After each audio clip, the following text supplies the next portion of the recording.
মঙ্গলবার দুপুর 12:30টার দিকে চট্টগ্রাম নগরীর বিভিন্ন এলাকার ওয়াসার গ্রাহকরা প্রধান কার্যালয়ের সামনে এসে জড়ো হন। রমজান ও গরমের মধ্যে পানি সরবরাহ না পাওয়ায় ওয়াসার বিরুদ্ধে নানা স্লোগান দিয়ে ঘেরাও কর্মসূচি পালন করেন।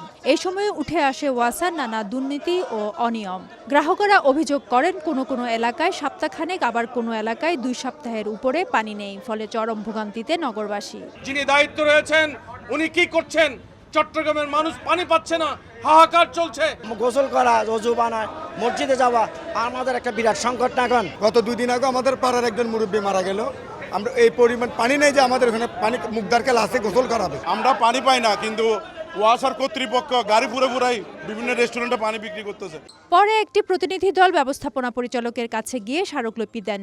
এই সময় এমডি আজকের মধ্যে পানি সরবরাহ স্বাভাবিক হওয়ার আশ্বাস দিয়ে সাগরিকা এলাকায় ওয়াসার প্রধান সঞ্চালন লাইন ক্ষতিগ্রস্ত হওয়ায় এই সমস্যা তৈরির কথা জানান। আমরা আশা করছি যে আজকে সন্ধ্যার মধ্যে হয়তো আমরা এই লাইনটি আবার পুনরায় চালু করতে পারবো। পুনরায় চালু করতে পারলে পানি সরবরাহ পরিস্থিতি হয়তো ইনশাআল্লাহ ধীরে ধীরে উন্নতি হবে।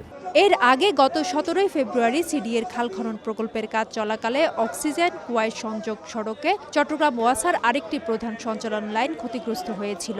সেই সময়ও 1 সপ্তাহ পানি সংকটে ভুগতে হয়েছিল বাসিন্দাদের। ফেরদৌস লিপি, সময় সংবাদ, চট্টগ্রাম।